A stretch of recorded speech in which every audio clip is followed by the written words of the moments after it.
always start with a blank piece of paper.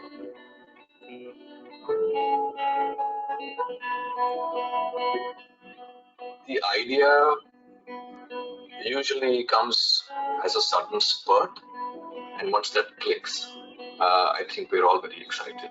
It should give you goose flesh. I think for me, architecture is really a discovery. We are actually dealing with elements such as the wind, sunlight, rain, shadow, and creating spaces which you only imagine, which you've actually never created before.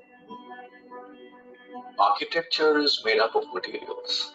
So the choice of materials is obviously extremely important. I think our discovery, so to say, of this fiber cement board, which could be used, was very fascinating. The board itself allowed us to create a palette where we had this gray clay-like surrounding, and then we had little jewels of art juxtapositioned against this very gray background. I feel using prefab boards in a mechanical clamping way adds to some kind of insulation if it is used as a second skin on a building, and that also adds to save your air conditioning cost. Also, they are aesthetically very, very beautiful, especially the boards which have come now with textures of wood, stone, and other finishes.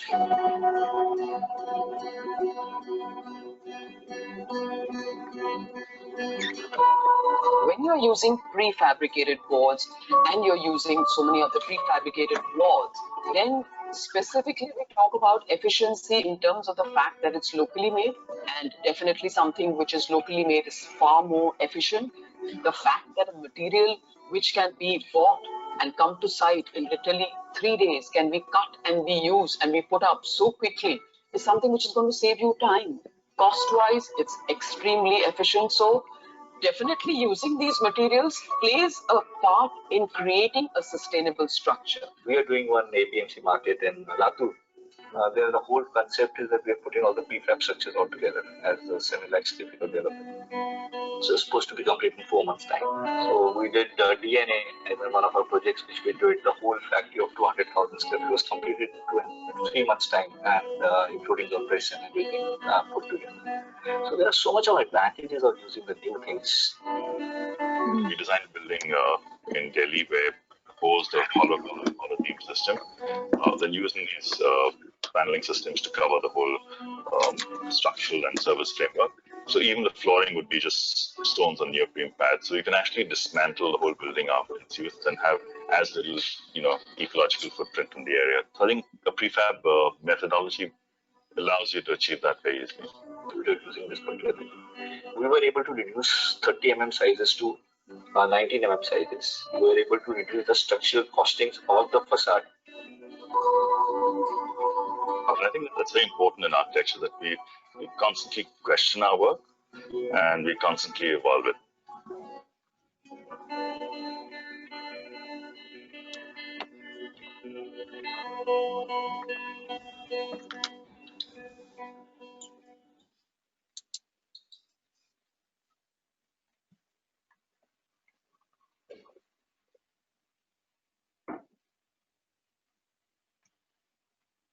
Good evening and welcome to Big Unmasked 3.0. Get ready to meet Kai Bergmann, partner at Big, with offices in New York, London, Copenhagen, and Barcelona, and projects spanning across the globe. It doesn't get bigger than this. Let's begin with a quick word from Rahul Chopra, CEO, Everest Boards and Paddles, our partner in sponsoring this event. Rahul?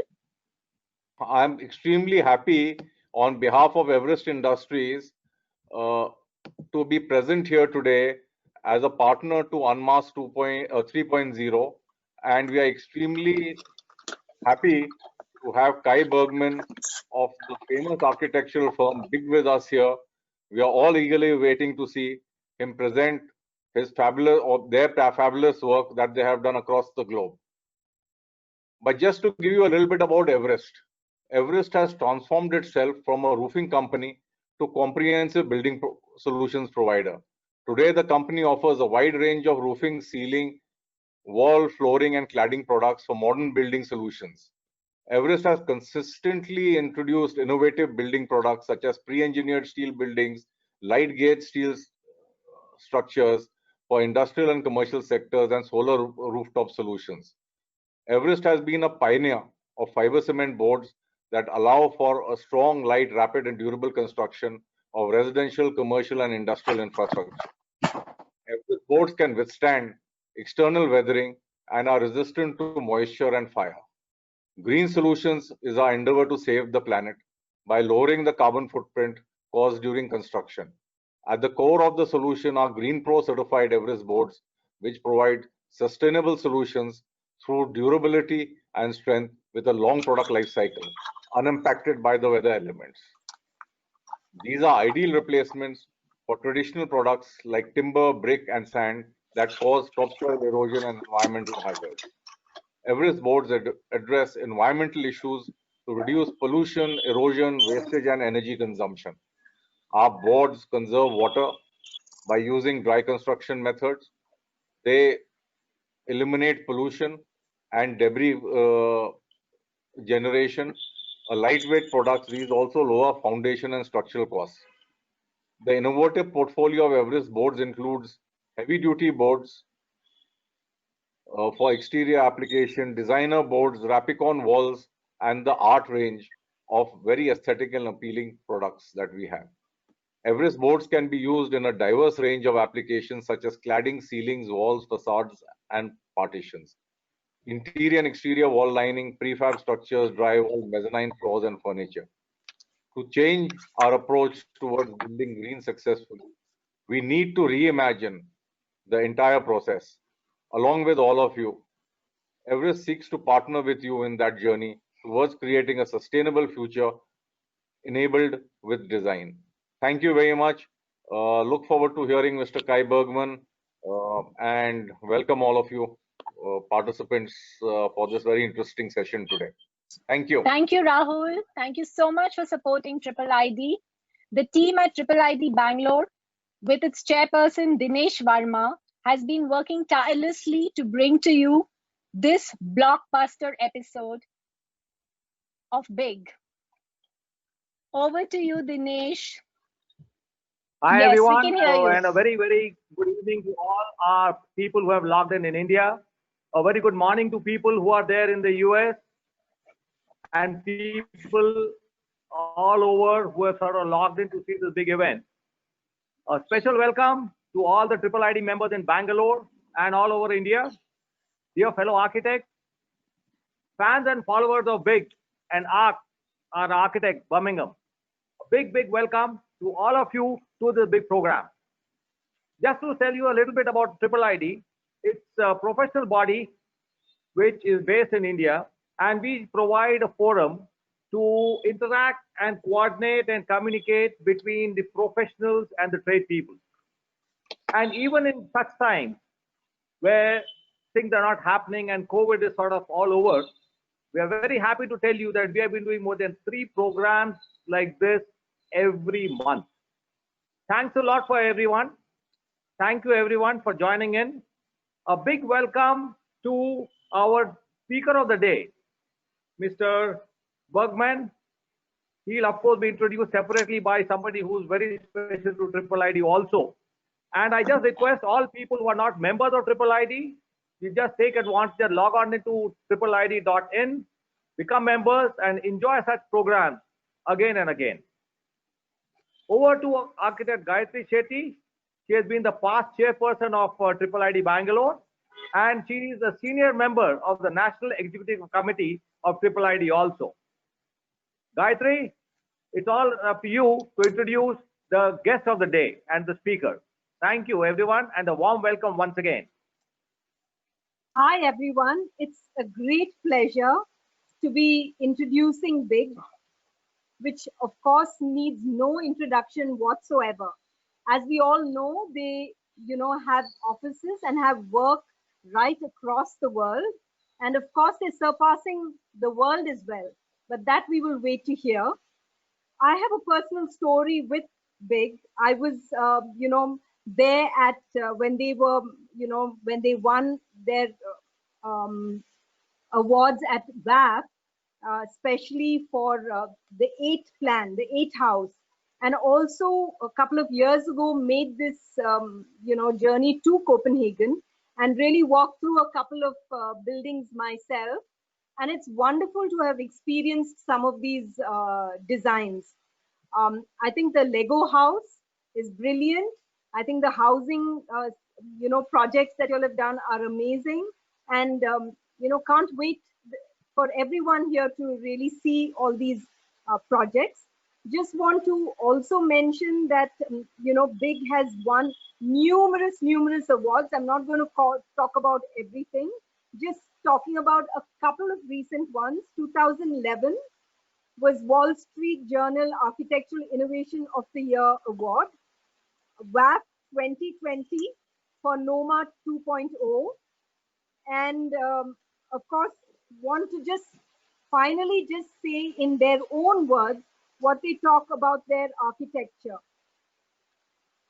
They talk about Big being a pragmatic utopian architecture that steers clear of the petrifying pragmatism of boring boxes and the naive utopian idea of digital formalism.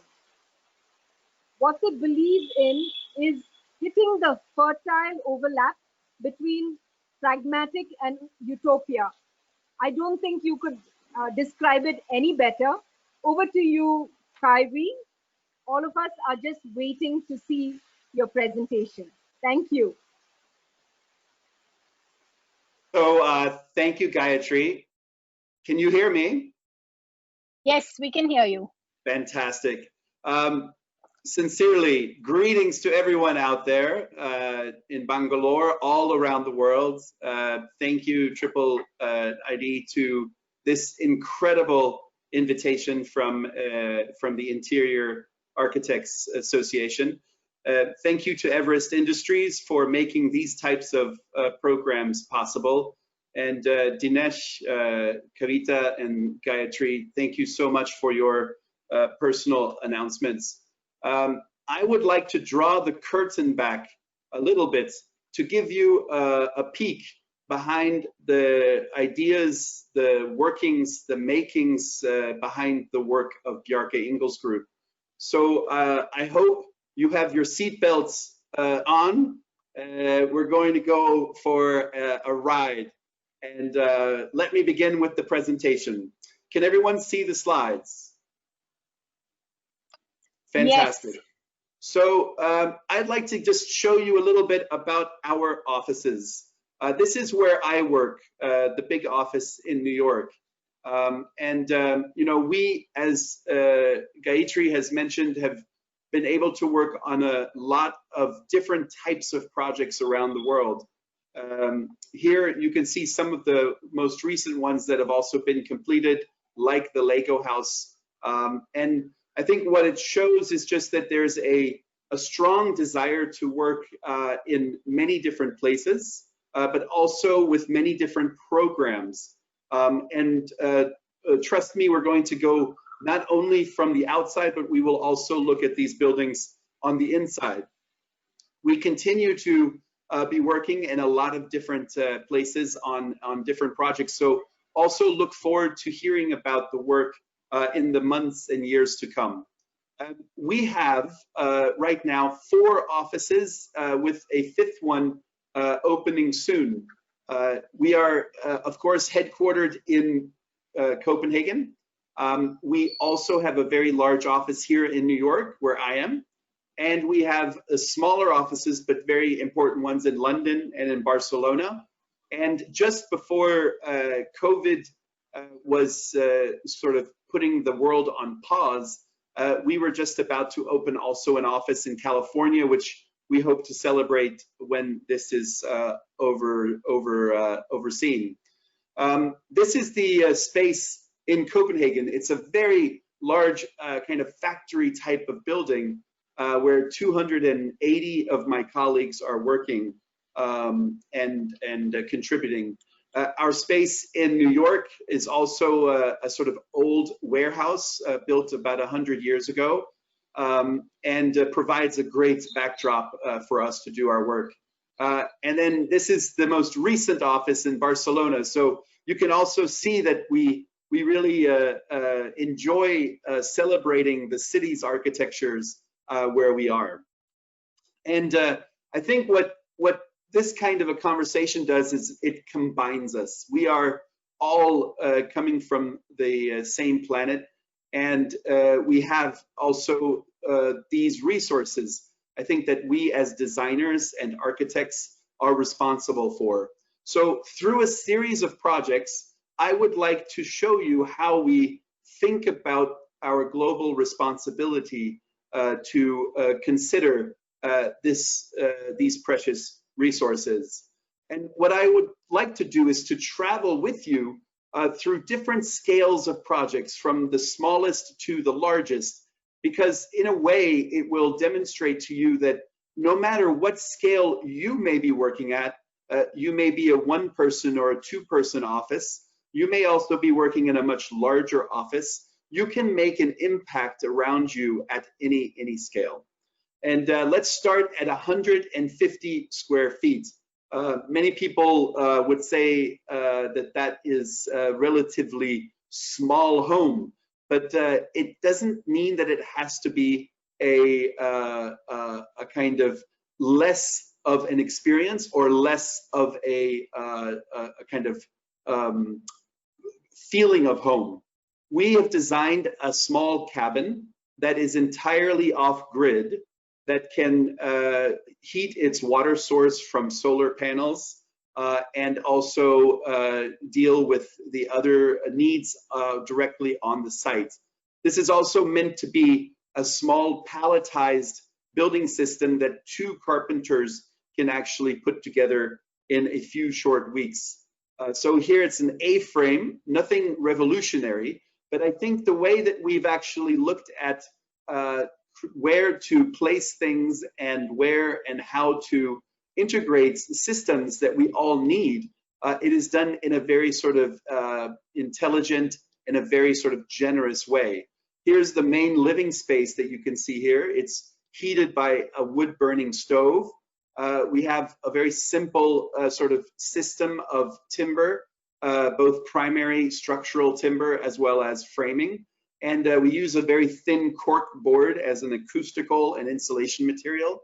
And you'll see that you have a sleeping area down below and also up above on the ladder that takes you up. So up to 4 people can actually sleep here. We have an electric stove that's integrated into the wet cell. And the wet cell, of course, also includes the bathroom, which is really a generous bathroom. So all of this to say that on a very minimal kind of budget, as well as a minimal means, with a very light foot in the forest, you can actually create a domicile with a family and have them live closer with nature. We're going to go up to 7,000 square feet. This gentleman came to Bjarke and to Big with a problem. He had a 22-year-old son who had no place to go and live for university because Copenhagen had not been building the dormitories or the student homes with any frequency. So he had one simple brief. He said, "Get my son out of my house." And that was how we started the project. We then looked around that the issues of student dormitories was an affordability problem. And the land prices in Copenhagen had been raising so much that it was very unprofitable to be building student homes in the city center. So we looked at, well, you have a lot of water, and we could actually float these student dormitories. And because there was so much water, the water was actually quite inexpensive. And we looked at upcycling containers, which again is nothing new, people have been thinking of different ways to reuse containers for a very long time. One thing that they have not been thinking about was the social life of the students or of the arrangement of containers. So containers typically are just stacked one on top of the other. We wanted to look at this as a social exercise. How can we rearrange the containers as building blocks that would then support the social life that we were hoping for? Additionally, we were looking for how can we tap into the different energy sources, and within the floating student homes, we could tap and take the sun's energy, we could access wind energy, we could take the geothermal temperature from the water and also use that to our advantage. So this is the arrangement that we came with. It's recycling 9 containers into 12 homes. You'll notice the solar panels are integrated. We have a green roof to collect rainwater and distribute it with the landscaping. And we have a social roof, which is the sort of terrace that all the students can take. And here you can see how we use the containers and rearrange their interiors so that we have single wide and double wide apartments. And then everything floats on this pontoon, which is made of concrete, very heavy, so that it keeps the containers from bouncing around too much with the wave action. So you can get these containers nearly for free because the shipping container companies use them for about 20 years and then discard them. So they become this incredible, inexpensive building block. Then in a shipyard, this was all welded together and then brought to Copenhagen, where now it just is tethered to the water, to the canal. And it's seriously one of the most interesting and I would say water view with in the heart of the city. So the students absolutely love them. And you can see also the different qualities. So they have queen size beds that 2 students or 1 student can use if they're a couple or if they are single. And they're paying about 1/3 of the price of what a typical room of this size and scale would be in Copenhagen. So it is reaching the student budget in terms of accessibility. And so the city of Copenhagen was so interested in the first one that we built and prototyped with our clients that they ordered 6 more. So now there's basically 72 student dormitories or student homes that are floating in Copenhagen. And we're looking at other cities around Europe to take this idea. The most important thing, we have a happy client. His son finally moved out of his home and is now living in one of these floating dormitories. We're up to 14,000 square feet. This is a project to, it's a cultural facility. So this is an old abandoned textile mill built in the late 1800s. So this was a 150-year-old structure. They wanted to, they've converted the factory into a sculpture garden and a art cultural center. And they wanted to build an addition to the old brick factory. It was a competition. And you can see the old factory there in the sort of center top with an array of other buildings. And then the sculptures are all placed on both sides of the river, down below in the south of the site and also in the north of the site. We decided to answer the brief of the competition somewhat differently than our other colleagues. And instead of building it directly next to the brick building, we decided to use this opportunity of a new gallery to really help the site by actually dealing with the 2 banks of the river. It was very difficult for the visitors to see the sculptures. Some of them would miss what was actually on the other side. So we used the gallery that you can see here as a type of bridge. This bridge would then also allow you to create a loop where you would be able to see every single piece of sculpture along the way back to the old mill. And in a way, the building and the gallery became a piece of sculpture that was also a part of the sculpture garden. And finally, it serves as a bridge, getting you from one side of the river to the other. So the building in many ways is actually three buildings or three things in once. It is a gallery, it is a sculpture in itself, and it is that bridge. And we used also elements to make this more affordable by, you see the twist, but actually the elements within the facade are actually straight. So by just using straight elements, we reduced the cost of the twist, and we were able to also do that on the interior, where you can see here that we're just using wood, straight wood slats. We also integrate the MEP and the mechanical systems into the flooring and into the ceiling that are coming out on the top and the bottom with the perforations. So this has become this new centerpiece of the cultural center, and there's also kind of a dialogue, a discussion back and forth along the river between the old mill and the new gallery. This was our competition entry when we first competed, and I think we got quite close to that kind of poetic quality that we were looking for in this building. And then you can see a scale here, and it's a fairly large gallery as well. And these types of projects are quite complex. So this is not something that just an architect does. This is also, of course, incorporating the engineers to help with that dynamic load of people walking across a structure. There's, of course, also interior design that we do in-house. And then we have landscape as well. So all of those things have to work in harmony in order to make a building like this possible.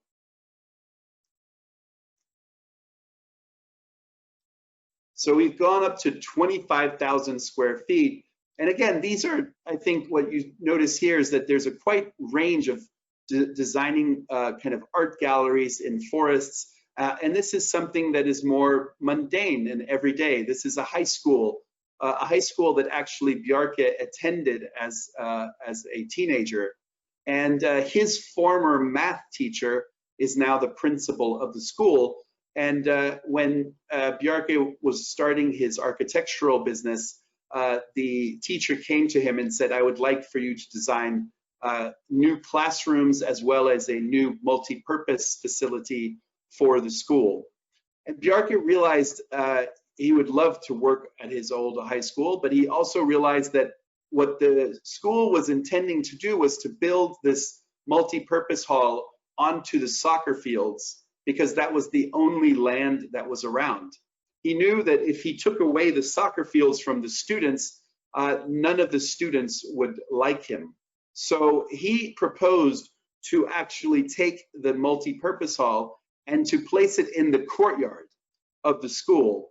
Now that presents another problem in that you need the courtyard for the students to play and hang out between classes. So putting the building there was not also a possibility. So we actually pushed it into the ground, so it is below the surface, and then that's what you see there, the wooden bump is then the multi-purpose hall, and so the courtyard is still accessible and still usable. So here you can see the multi-purpose hall from a different angle. And Bjarke wanted to really show off to his math teacher that he had learned something in school. So the shape of the roof is actually the formula for the ballistic arch, or what would happen if you threw a handball through the air. And that then translated into the architecture, the glulam sort of framing that you see here for the ceiling. And also again, it's a very reduced palette of materials. We have the glulam beams, we have site cast concrete, and we have a wooden sports floor. That's really the limited materials. This is when we had very little budget to work with. But what you'll notice is that we also use natural and artificial light as a kind of palette to increase the sort of the quality of the space. The daylight actually sifts through that kind of porous edge. But take a look at the courtyard. It's something that actually now the students even use more than before, when it was just a flat piece of asphalt.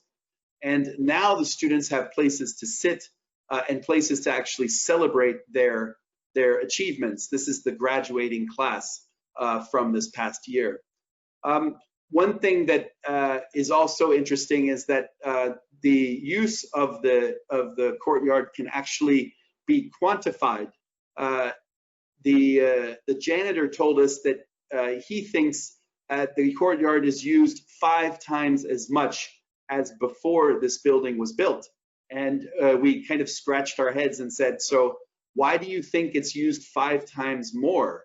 And he goes, well, I have to empty the trash cans 5 times more often than I did before, because there's just so many more students that are actually hanging out, drinking something, having food, and then throwing away the wrappers. So you can learn a lot by asking the janitors questions in the future. We're up to 70,000 square feet.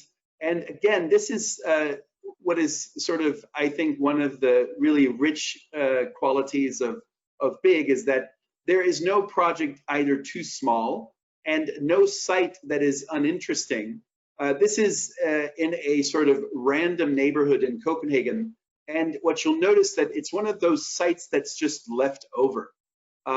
This is a space that was going to have a residential project, one of those residual spaces. And the question was, it needed to be an affordable project. And typically affordable projects are like the ones on the left. You make everything the same, you stack everything, it's rectilinear, and that's what we would call a kind of a boring box. We believe that affordability doesn't mean banality, or doesn't mean that things have to be designed to kind of the lowest grade or the lowest compromise. We are looking for ways to elevate affordability into something that can also be generous. It can take on different shapes. So here, the affordability is that each of these bricks or boxes that you see there is prefabricated and is then arranged on the site in this way, in a curve. The curve actually looks at the site, which is a kind of triangular, and we're looking for ways to actually create smaller kind of front plazas and larger green spaces and in a kind of backyard, so that we can differentiate between the arrival to the building and to the back of house. So this is a way to actually start to also design the landscaping around the project, just by manipulating the building itself onto the site. And you can see on the left a building that's typically built as an affordable project where everything looks the exact same. And then we built at the exact same budget as the building on the left, but we hopefully have created something that is a little bit more interesting and a little bit more tailored to the lives of the inhabitants. One thing that we really cared about in these arranging of the prefabricated boxes was to create a sort of generous use of daylight. Daylight and light is something that's very scarce in Scandinavia, so we want to always find ways to maximize it. Then you also notice that we blew out the bottom 3 sort of units, so that that's a pathway that connects a street through the site and allows for entry into the building as well. This is this common area between the boxes. which is very generous. It's up to 12.5 to 13 feet. Then you walk up a couple of stairs to your bedrooms, and you have the storefront pulled back a little bit, so you have an outside terrace as well. So again, something that I think is done with minimal means, a minimal palette, but it creates a very nice quality of living. And then here's another one of those units that's blown out so that it provides access. And the people that are living there absolutely love it. Both the indoor and outdoor quality of it, and this kind of having more intimate spaces and larger spaces for your more public functions. 112,000 square feet. This is actually the project that was named before, the Lego house. I truly think that every designer and architect out there has probably started their career by building in Lego. And one of the interesting things is that Lego is actually a set number of defined objects, so building blocks. And the beauty of a child's creativity is that it can use a finite number of blocks to create an infinite number of shapes. And that's what I think we wanted to celebrate, this incredible use of inspiration and creativity in the Lego house. Lego is a brick or a plastic brick that was invented in the 1950s and is something that was invented in Denmark. So there's a little town called Billund, and they are creating the kind of museum for the brick. This is a model that we built out of 70,000 bricks to demonstrate that the entire building was shaped and is buildable through the same sort of finite number of materials. The entire roofscape on this project is entirely free, and everyone in the city and all tourists can go and visit it.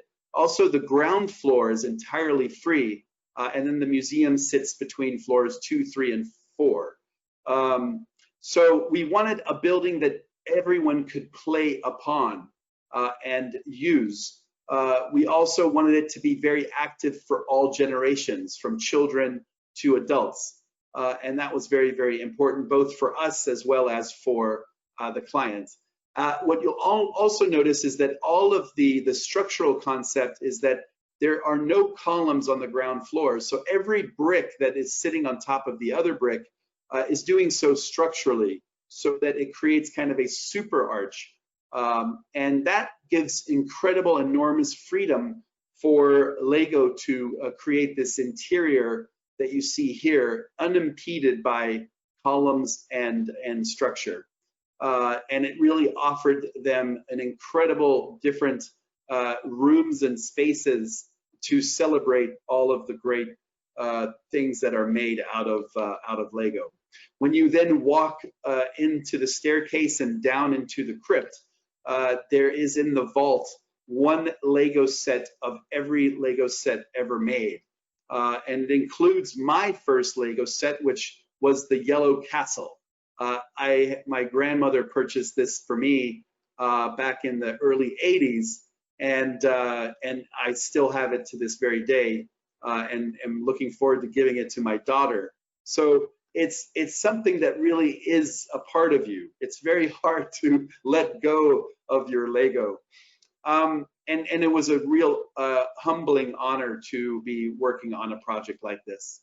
We're up to 600,000 square feet. And you know, this is a project that is very dear also to us, also because of the moment that we are in right now. We, of course, have been experiencing here in the United States many demonstrations. Those demonstrations have also gone around the world.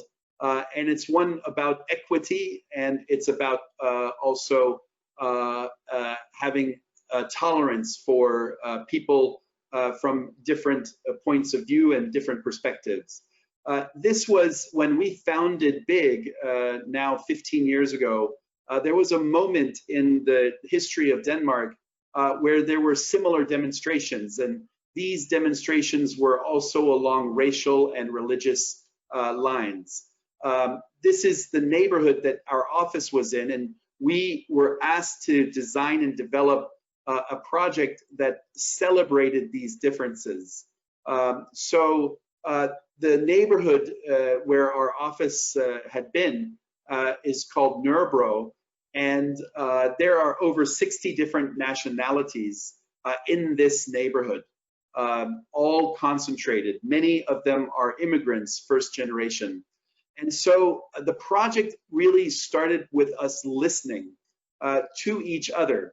And instead of us coming in as designers and designing everything, we were actually trying to crowdsource and ask people what their favorite benches were. What are your favorite fountains? And we received over 1,000 requests or 1,000 suggestions. We then whittled those 1,000 into 108 objects, which we peppered and included into the site.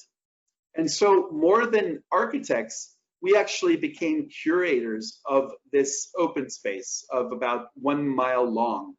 And if you go there now in Copenhagen, you can celebrate and experience each one of these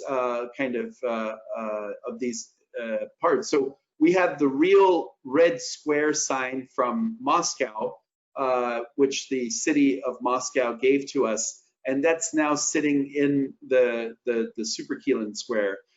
We actually looked for, or it was suggested to bring a Moroccan fountain, and therefore we built a Moroccan fountain in Copenhagen, which then right away starts to put a smile on everyone's face that has come from that region.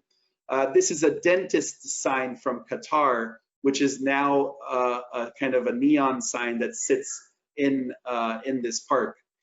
We celebrate all of the different board games that come from different regions, also different ways of doing athletics. Here, this is a Thai boxing rink that suddenly is bringing different people who have never even tried Thai boxing. This is a slide that came from Japan that suddenly connects and allows for the different groups to come together. And different benches. This one is from Iran. We have a sort of love seat from Mexico, and then a Belgian bench where no one is looking at each other at all. They're all looking in different directions. That's why Belgium is the seat of the EU, I think. And this is something that now the people of all ages truly cherish. This is a space that they now take care of. And we even created an app that allows you to GPS locate things, and they tell you where these objects are coming from and the history of those objects as well.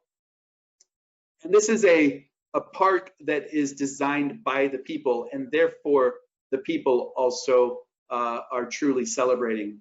The park was actually designated with a Aga Khan Award, which is the highest sort of award of building bridges between Islam and other countries.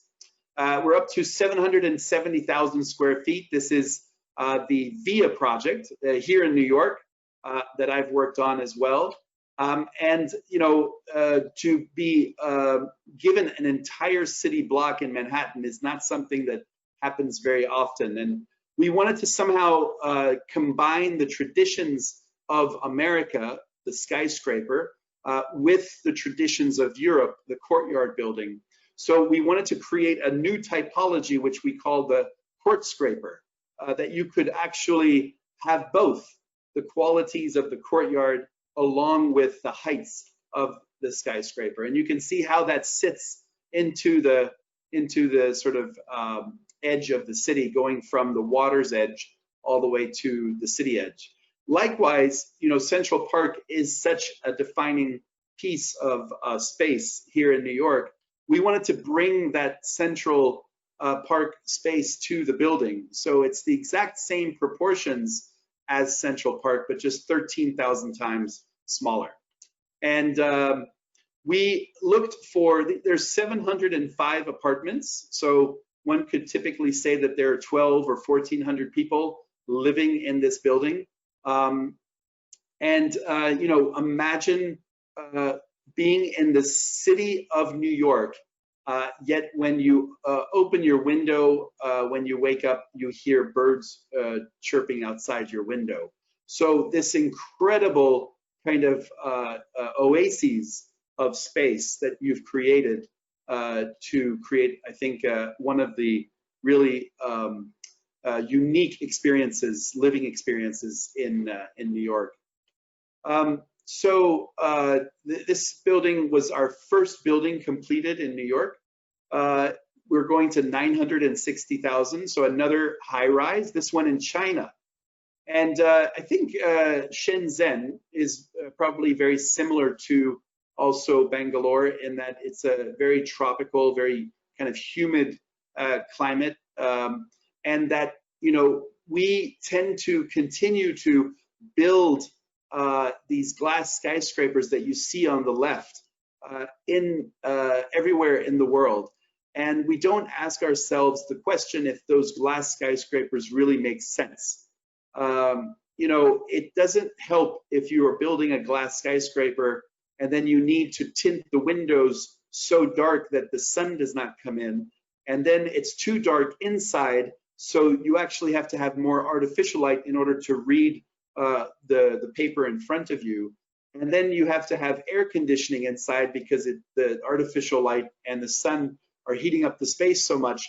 So we're really and have been doing a bad job of designing buildings in different climactic environments. And what this building here is hopefully teaching us is that we could actually create a type of building that takes all of the efficiencies that we very much enjoy, but arranging them in such a way that they're built for the tropical climate. And when I say that, what do I mean? Well, take a look. This is the view from the south. Unlike all of its glass neighbors, our building is completely opaque. But then as you move north, the building opens up and becomes all glass. So it's this building that is, the facade is serrated so that the direct sunlight never makes it into the building, but you have all of the views out towards the north. So you only get in indirect light. And that actually cuts the solar heat gain by about 30%. And you also therefore reduce the AC cost in the building. And these are sort of interiors that were just taken of the quality of space inside the building. So you can see it's still incredibly well lit. It has a very nice quality to the workspace. So we call this tropical modernism as a means of really still being true to the modernist principles of design, but doing so respectfully. We're now moving to our Google project. And Google is, of course, a very interesting client, one that also we are doing about 8 different buildings for. And these buildings are all still under construction. They will house anywhere between 5,000 to 8,000 workers under a single roof. So we're really getting quite large scale here. This is about a 3.6 million square foot building that we're looking at right now. So there's, of course, a kind of ecosystem of the site. We are arranging the kind of workspaces in a sort of variety of qualities. And then we're covering everything with a sort of envelope. And this arrangement is one that allows for also the city around it to walk through the entire building. We did a lot of research on the user and looking at just how much space is needed for the work, looking at, of course, the amount of daylight and the biophilic elements that are coming in, and the different general user to a more specialist physical product user. That information was then sort of plugged into creating this floor plan where there's a balance between biophilic elements, both vertical circulation and desk space. This is also a project that will be entirely using geothermal heating and cooling for the project. And you can see that arrangement in section here. We have down below on the ground floor, we have all of our wet functions, we have our meeting rooms, we have our support functions like cafeterias, and then above are completely all workstations that you see here. And so it was important for the city of Mountain View that these buildings are not just UFOs that are set on the ground with no interaction. It's a little bit of a comment on the Apple headquarters, which does not have any interaction between Cupertino, where it's built, and the citizens are not allowed onto the site of the office. And here, where with Google, they want people from the community to come in and to enjoy the ground floor of the building, and then you, the Googlers, pass through to the top of the building and have these different work environments that you see here. So I'm very happy to say that this is a building that is very much coming along. You can see here, this was probably from about a month ago. We also can see the different levels, the different floors taking shape, and we look forward to finishing that next year. 4 million square feet. This is, again, something that is not typically what architects do. So this is a power plant in Copenhagen, and it's an incineration plant, one that incinerates household waste and turns it into energy. So this is a technology that was kind of born and created in the 40s and 50s. And the Danes really have mastered it. And it's one of the largest buildings, or it will be the largest and tallest building in all of Denmark. So we were thinking, you know, Scandinavia has the climate for alpine skiing, but because Denmark is so flat, you have to go to Sweden or Norway to actually ski down a mountain. Now that we have mountains of trash, why do we not place a ski slope on top of this power plant so that even Danes can try to join the Olympic ski teams in the future? And we won the competition with this concept of actually taking advantage and not viewing a power plant as a gray area on the map that everyone moves away from, but actually as a vital amenity to the entire city that all ages, children to the elderly, can engage with. And it has a lot of different functions. This is the tallest climbing wall in the world, would be integrated into this building. So this building is now complete. This is still under construction and some views, but it is a very exciting kind of new addition to the city. And I think one that also is growing in stature and in influence to the point of actually becoming the face of the city, similar to the Little Mermaid. 10 million square feet. So this is the city of New York again, and this is about 100 years ago. Look at it. It is the entire waterfront is, of course, commerce, ships coming in and out, and you know, very few people were living on the water's edge because it was a very dangerous place. But in the past 15 to 20 years, one of the biggest kind of changes to the city of New York has been to embrace the water's edge. And it is, you know, of course, here we have the superstorm Sandy that came along and knocked out the power and caused $19 billion of damage to the city. And so we were tasked with looking at how to protect the city and how to think about flood management on the city scale.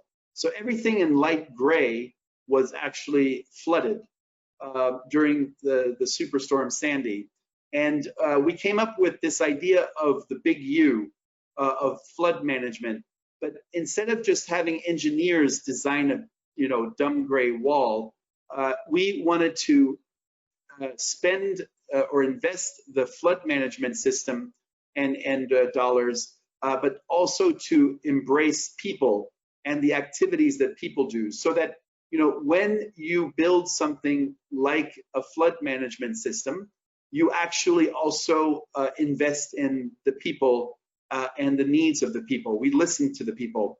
So we came up with this bridging berm, a berm that is, of course, providing the safety and the protection, but we also now incorporated spaces for people to enjoy their day, and also a bike path that connects all of Manhattan 10 miles without crossing a single street.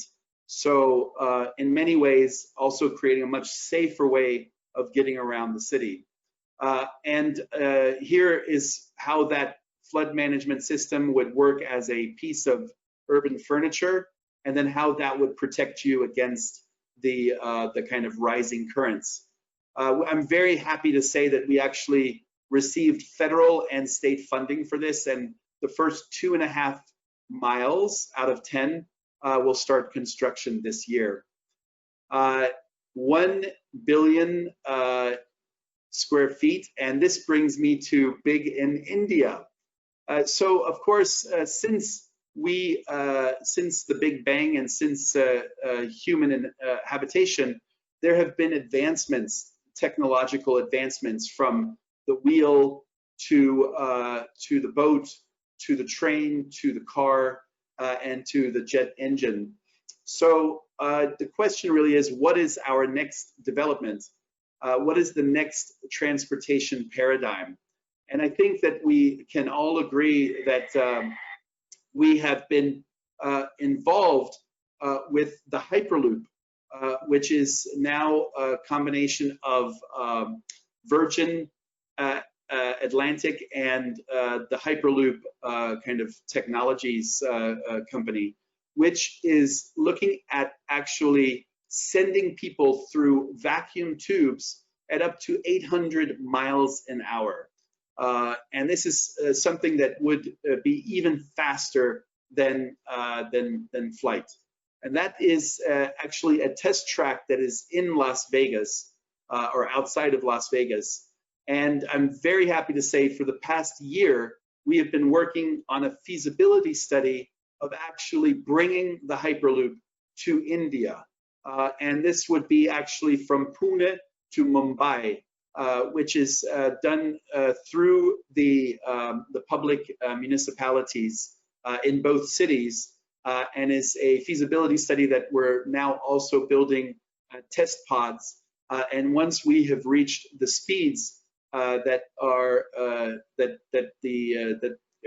claimed to be achievable, then we would actually move into designing the station facilities and the track. So on that note, and on saying that big may come to India very, very soon, that concludes the presentation. Thank you so very, very much. That was fabulous. Really, really enjoyed this presentation. And I think, what I feel about Big's work is, it's extremely international, even though you have really studied, grown up, and practiced a lot in European climatic conditions. Looking at the work that you've done and seeing some of the projects, on site, I feel there's a lot that works, in tropical countries where, we tend to interact with the outside. We really kind of, try and look at veranda living, like we say in India. But this seems surprising, really, to me, when I see that you've managed to do it in the coldest of regions and in the shortest of summers, Yes. So, yeah. So I want to, just get this panel discussion started with Naresh and Dinesh here. Naresh and Dinesh are the big boys of Bangalore, so to say, and would like to really, get them to, talk to you about some of the things that, we would like to know about big business. Of course. Naresh, would you like to start?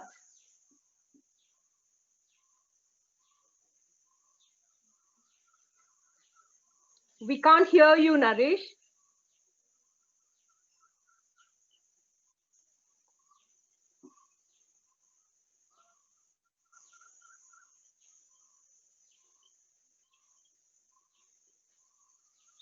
Is Naresh unmuted?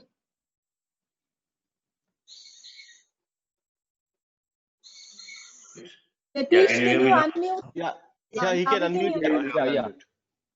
I don't know whether you remember, Kai, but I had come to your Copenhagen office about 10 days after you moved into it many years ago.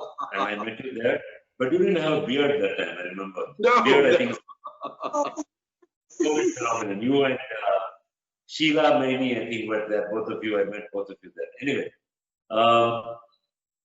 when you run a multinational practice like this across continents, right, there are bound to be cultural differences and also different scales of how people are looked after in different countries. How do you culturally manage to, what is the cultural magic that you use that you are able to bring people from all over the world to work together? And you also mentioned last time that you are one of 17 partners. Can you expound a little more on how you can? We are finding it very difficult to have 2 partners in India, me and another person. So, what is the secret sauce that you have that makes you 17 partners agree with each other? And 2, how do you, as I said in the beginning, how do you get a cultural fit in your organization that everybody is aligned in the same direction?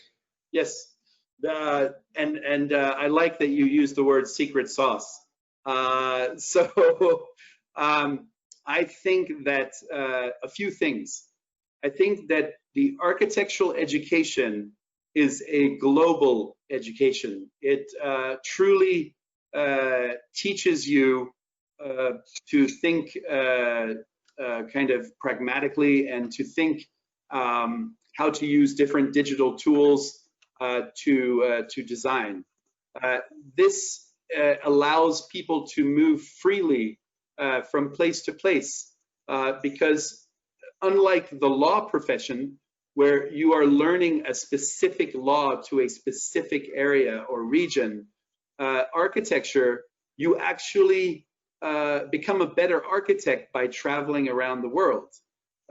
So our profession has this incredible ability to teach us something, the basic skills that are applicable anywhere. And that makes you very employable, and why we see that there are a lot of people traveling from place to place. So when we are able to think tropically, it is because many of our own bigsters are from tropical regions. And when we, as say, Northern Europeans are designing verandas that don't work, then our tropical colleagues tell us that will never work. So we can design better and more informed, more intelligently. So that is a little bit of the secret sauce, is that we realize that the more diverse our own staff is, the better we will become at being able to understand the different climates and the different places that we're working in. Then I would say, how do you get 600 people, we're 600 architects, to all work in one direction? And of course, it helps when you have a very charismatic leader like Bjarke Ingels, who communicates very, very clearly, very well, and is in many ways a visionary. I think what Bjarke's strength is also knowing what he doesn't know. So he also seeks out and is within a group of people where all 17 partners, I would say, have certain superpowers or certain skills that we then combine. So it's more of a kind of it's a collective approach, and I think that collective way of working is a very Scandinavian way of working. So that's where the starting off in Copenhagen and understanding the power of the many versus the power of the one. When I was learning Danish as a language, the first word that I learned was society. And it seemed that everything that came after that was based on doing things with the society in mind. And I think that that's another very important lesson, that if you don't think that you're making something a statement for yourself, but whatever ideas you're making are for the best of society, then again, it's much easier to get a lot of people invested and moving in the same direction. I still assume that you have at least minor arguments. So do you have like some clever dispute resolution thing that Bjarke has devised, or you all guys?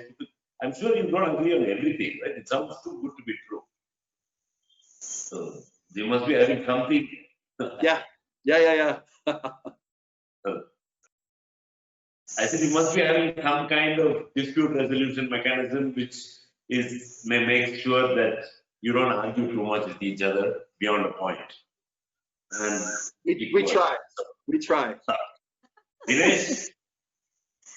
Yeah, Dinesh, I just wanted to say that, you know, you talked about society. You know, when I saw your work, and especially when we, you know, went to the 8th house, yes. I believe that you work so much with community, which I think is, you know, is a more personal interaction with people.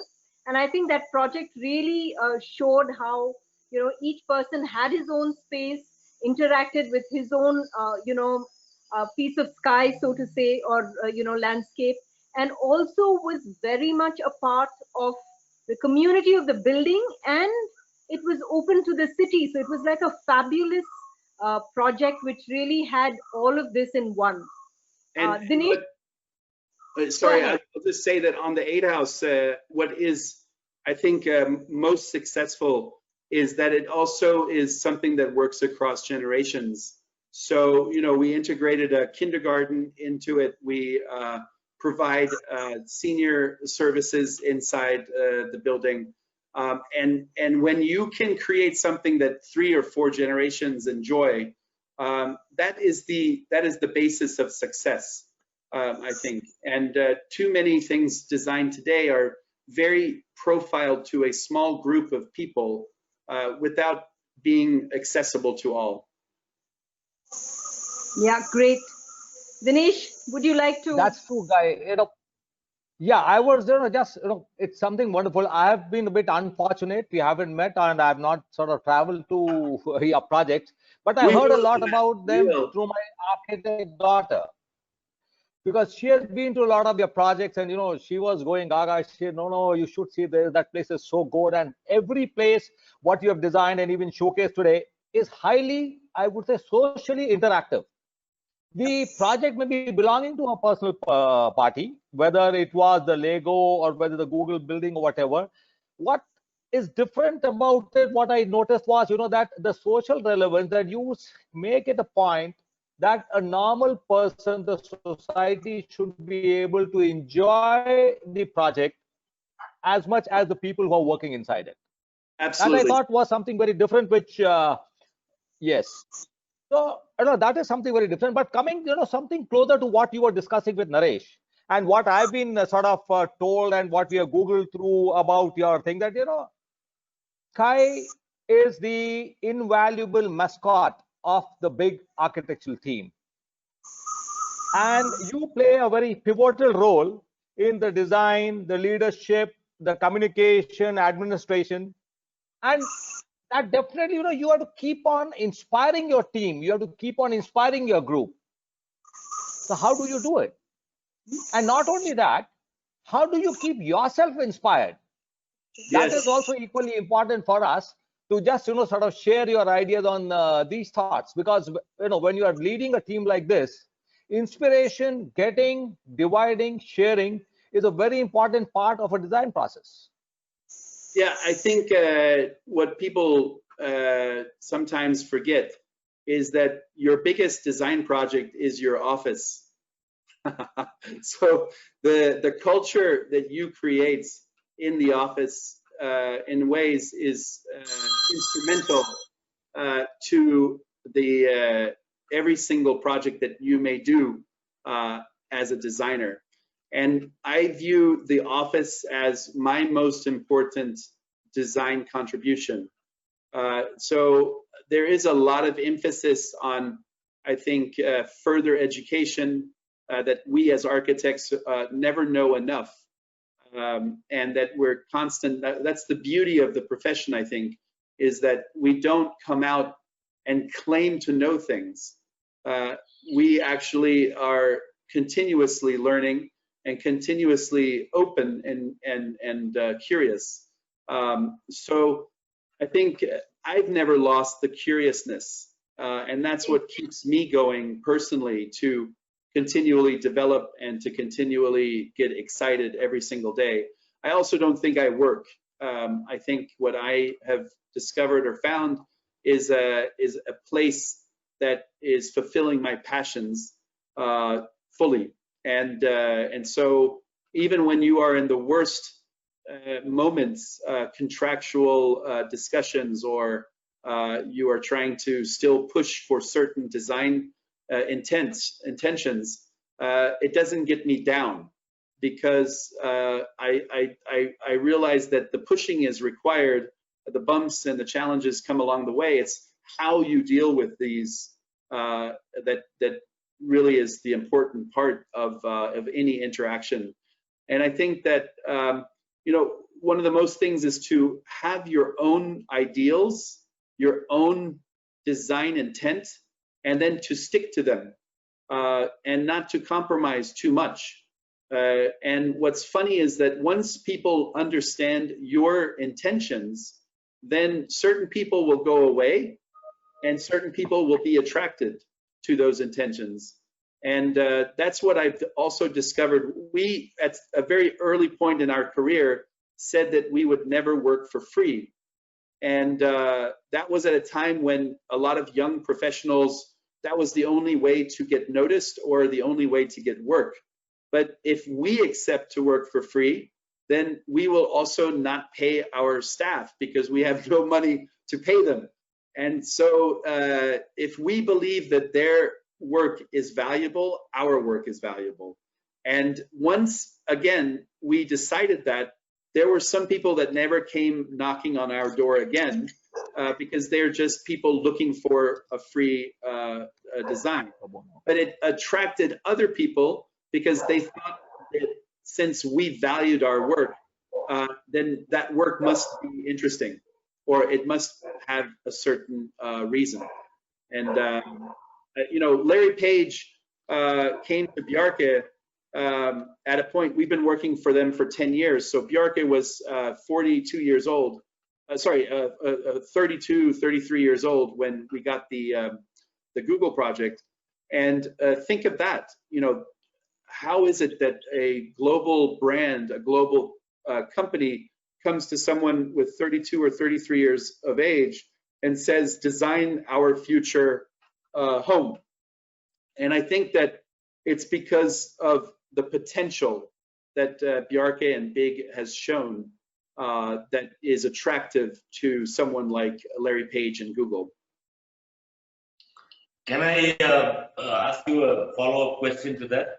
No, you showed a few projects which were. Can you hear me? Yeah. Yeah. Sorry, you looked a little blank, so I was wondering whether I'm just miming. Yes. Anyway, so you also showed a couple of projects where you've done, like for the sewage treatment plant. I presume it is the municipality of Copenhagen, right? Yes. It must be the government. And you showed a couple of other things where it looked like you work with government and definitely politicians and bureaucrats. And you also made a statement just now that you never work for free. right? Typically, when you work with government and bureaucracy, you have to do a little bit of work for free to make them interested in what you're doing. So, and also there are other considerations which an architect may not understand, populist considerations as well as other pressures. And particularly, I mean, maybe you guys have all cleaned it up in Copenhagen, but in India, politics and business are still uneasy. Handshake is between the two of them. So how do you really deal with, and I'm sure also in the BR project, which I saw last year, I'm sure that you will have to negotiate with city planning officials because the zoning, I'm sure they would have resisted you instead of putting a city block, trying to do some other wacky looking stuff. And also, you know, if it's a whole city block in terms of zoning, and I assume you also bought air rights above that because the building is much taller than its neighbors. I assume that the developer. So how do you negotiate with these guys without giving in your architectural ideas or your company's values? It's a great question, and it's one that they don't teach you in school. So you have to learn this in the field.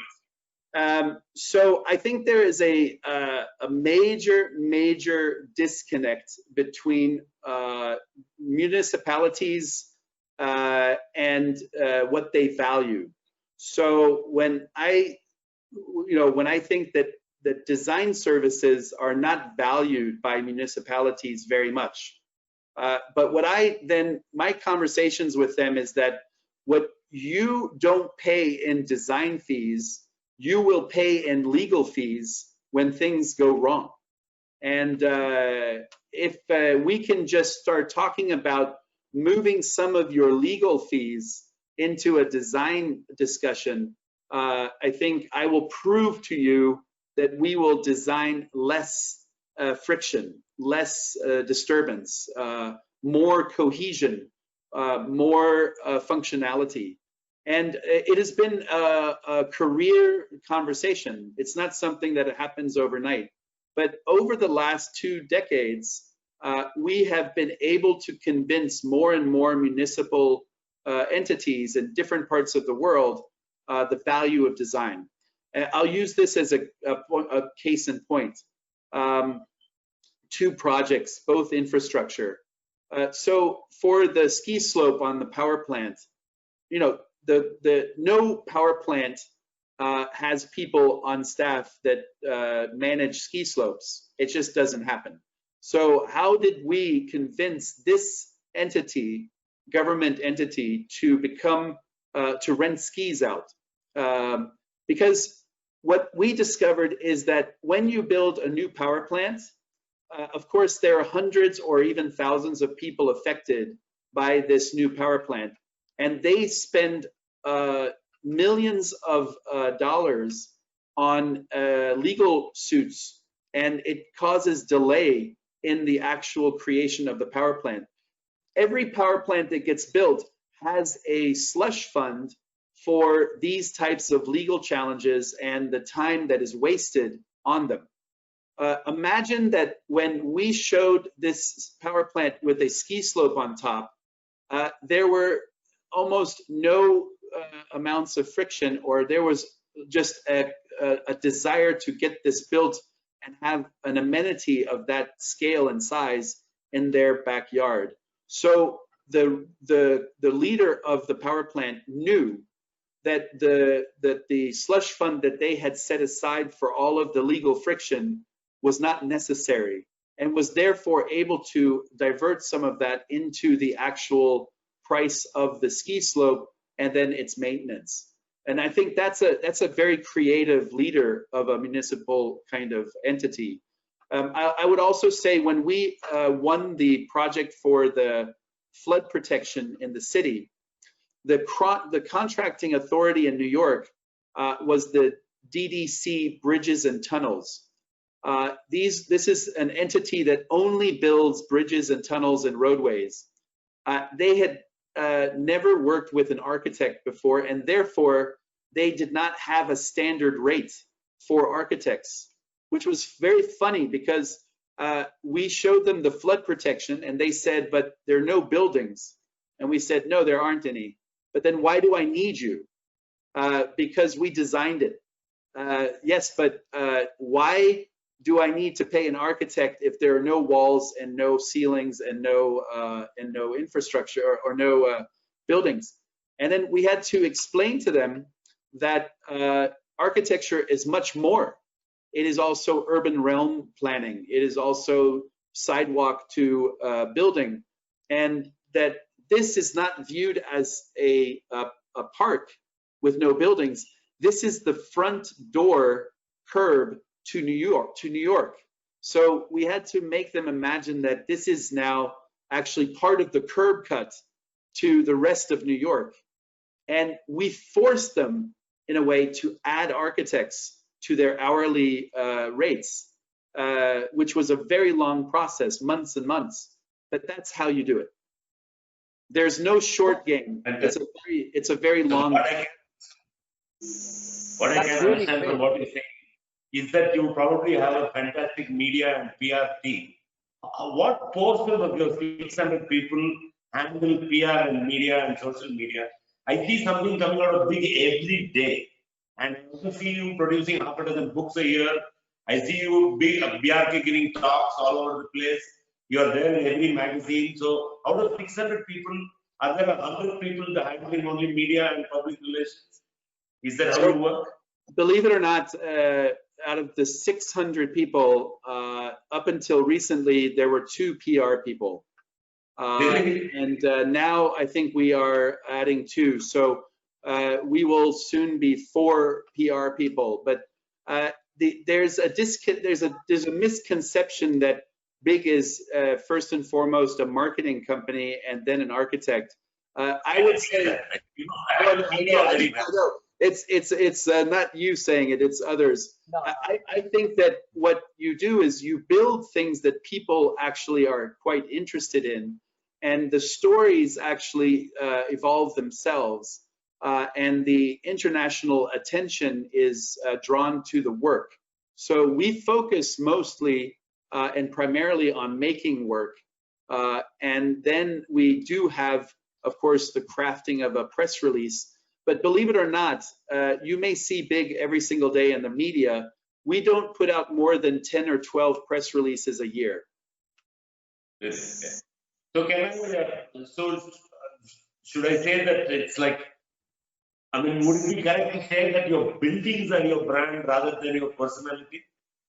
Every building that you build is a brand. Is that how you would call yourself?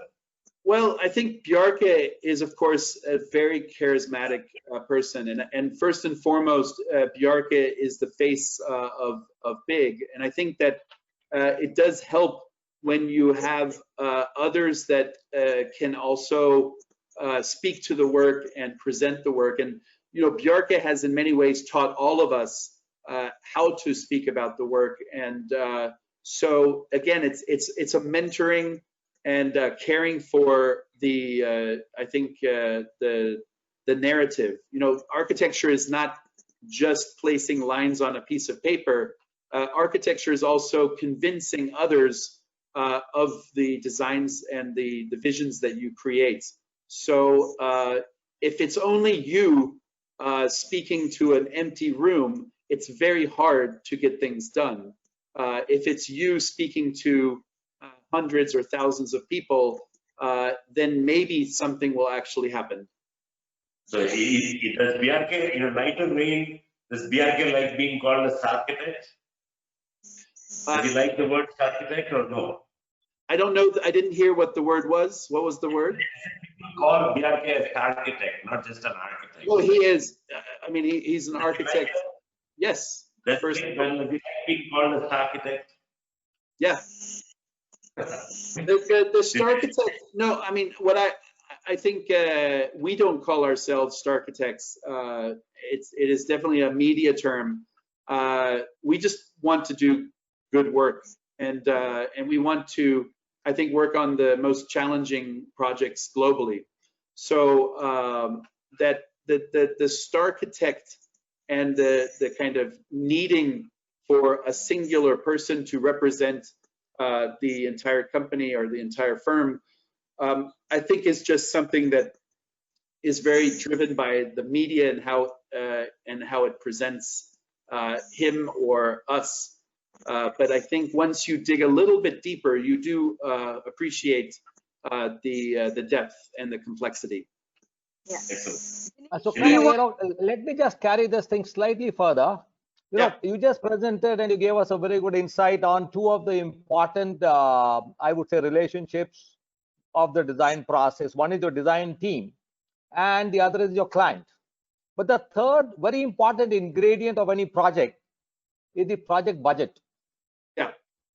So can you give us some insights as to how the project budgets are there in the beginning, and how when you win the competition, or how you take it further, and how does it actually happen all the way in your projects? Sure. So I did hope in the range of projects I showed, of course, we have many more projects that I could also show.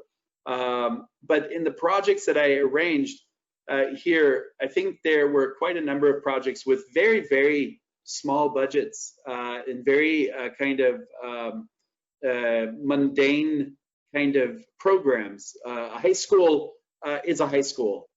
You can't get a cultural facility budget for a high school. And the affordable housing project has to compete against, it has a budget that's just set. We can't go over it. Yet, as I mentioned in both cases, the high school and the affordable housing project, we're looking for ways to use other materials such as daylight or other materials in sort of generous ways. Mundane materials like site cast concrete or just some wood slats in a way that gives them another quality. And I think that that again, our job as architects is not to crush the budgets and or the aspirations of our clients. We must, I think, work within and build the trust and gain their and have the responsibility of working within the means. And I think then that's where creativity comes along and finds ways to bring architecture to budgets that don't otherwise seem that there's a lot of architecture in them. And then I think, because we have Everest building products here as well, I think that if we only design something without actually thinking about how it gets built, we really have missed a great opportunity, because you have to know how things are constructed. You have to know what the abilities are of the manufacturers. You have to meet with them. You have to go to their factories. You have to start playing with their ingredients. And that's something, that curiosity that we have from a design side goes into the actual manufacturing of things. And then maybe we can find ways to improve their products or to streamline their assemblies so that we can actually bring the cost down and we can use that money saved elsewhere. So that's our approach. Kai-Uwe, that was wonderful talking. I just wanted Sorry. Go ahead, Naresh. I said, how much more time do we have? Maybe another 5 minutes of the, conversation. Last question, and then you can wrap it up. Maybe just one. So, in any firm's evolution, how old is Big now as a firm, Kai? 15 years, 1-5.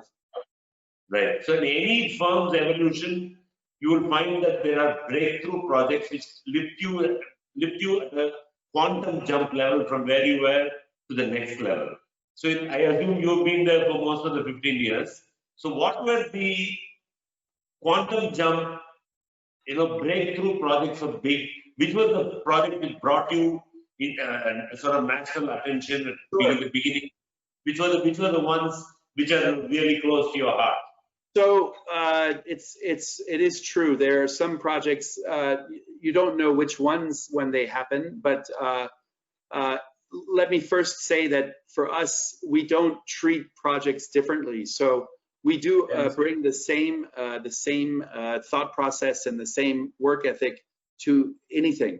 But certainly a project that really made, I think, Bjarke's career was a building called the VM houses in Copenhagen. That was a precursor to the 8 House. Same client as the 8 House. But you know what was interesting in that is that it was the beginning of the internet. It was the beginning of architecture blogs like ArcDaily. And I think had that building been designed 5 years before, it would not have had the resonance. But here were two 29-year-old architects in Copenhagen. They had just designed their first building with triangular balconies. The photo looked very inspiring, and it was put onto a blog that suddenly millions of people were reading. And suddenly we were receiving phone calls from different places in the world saying, I want triangular balconies. And you know, that's who could have foreseen or foretold any of that? And any architect in India has the same access to these design blogs. So you could have that same kind of experience had that happened 15 years ago. Then I think another 2 projects, the Danish Expo project in China also was a seminal project because it was our first project outside of Denmark. And so suddenly something that was very exciting and very Denmark connected, we showed and demonstrated it could also happen elsewhere. And then the VIA project that I showed today is another one because it was our first project in the United States, and everyone said it could not be built. There wasn't a single person except our client that kind of believed that that building was possible. And I think now it's not only possible, it's again, hopefully a new typology that many, many people will design court scrapers in the future. So I wanted to, you know, ask you, Kai, you know, in Japan, you spoke about working outside of Earth. Can you just talk a little bit of your project, which might be like, you know, seem like a far-fetched dream to so many people, Sure. you know, listening. So just a few minutes of that project, if we can, with Elon Musk. Gayatri, I think it's fabulous that you were not satisfied by the scale of the presentation. You want to take it from Earth and take it to space. So thank you for the setup. Yes, we actually don't have just one project in space. We're currently working on 4 projects, 2 of which are on the moon, 1 of which is in Mars, and another one that is to be developed in Mars, but will first be built on Earth. And these projects, I think we all remember in our childhood the fascination with space and with rockets, and the first rockets that were sent to go around the Earth. And then, of course, I was born in 1969 when the first humans were set foot on the moon. So ever since then, I think, and again, it goes back to sort of human evolution. And when I showed the different transportation paradigms, kind of, we don't think we have done it all in space. And, you know, humans will consistently and constantly push and, you know, is it enough to just step foot on the moon? Why not live there? So who is going to design those first lunar or Martian habitats?